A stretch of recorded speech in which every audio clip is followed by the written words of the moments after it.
नमस्कार, नाव भागोजी गावडे, कोल्हापूर मंगळवारपेठ या भागामध्ये आलेलो आहे मी। आपल्या कंपनीच्या 95 प्रोडक्टनं एक चांगला रिझल्ट दिलेला आहे एका व्यक्तींना मंगळवारपेठमधल्या।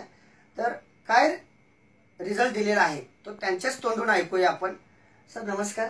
नमस्कार। नाव कसं सर आपलं? संतोष रंगराव कसबेकर। सर काय प्रॉब्लेम होता तुम्हाला? मला अन्ननलिकेला कॅन्सर झाला म्हणून सांगितलं डॉक्टरने आणि असं पसरलं। याच्या अगोदर काय ट्रीटमेंट घेतला होता तुम्ही? याच्या अगोदर मी कॅन्सरसाठी केमो आणि रेडिएशन माझं चालू होतं आणि मला काही जेवण जात नव्हतं। ह्या 95 ची माहिती तुम्हाला कोणी दिली सर? माझ्या सासऱ्याने दिली।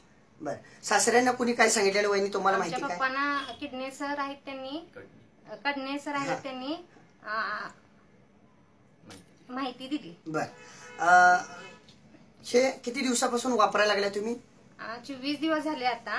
तिसऱ्या दिवसापासून जसे आम्ही औषध चालू केले तेव्हापासून ह्यांना जेवण पूर्णपणे खायला आलं। त्याच्या आधी आम्ही लिक्विड वगैरेच देत होते, पातळच देत होते। बर, मग 3 महिन्यापासून पातळ देत होता? 3 महिने पातळ देत होते आणि हे औषध चालू केल्यापासून मला पूर्णपणे जेवण ते जायला लागलं। बाकी पूर्णपणे बेड रिटर्न होता तुम्ही? बाकी काल आता तुम्ही पाहुण्यांच्याकडे जाऊन जीवन वगैरे आला? जाऊन जीवन ते आलो। अरे वा, गाडी स्वतः मी चालवली। अरे वा, काटे गोगावला गेलो मी। अच्छा, खंड जाऊन आलो। अच्छा, काही त्रास चांगली प्रगती झाली। चांगली प्रगती। बर, बाकी तुम्हाला ह्याचा चांगलं वाटतंय आता? बरं वाटतंय? केमोनी रेडिएशन पेक्षा ह्याच्यात तिसऱ्या दिवसापासून चांगला आम्हाला फरक जाणवलाय की ह्या औषधामुळे, आणि इथून पुढे आम्ही औषधे घेतच राहणार। आता कंटिन्यू चालू ठेवणार। हो, सरांना सांगितले तोपर्यंत आम्ही घेऊन। बाकी आता खुश आहात तुम्ही हे प्रोडक्ट वापरून? थँक्यू।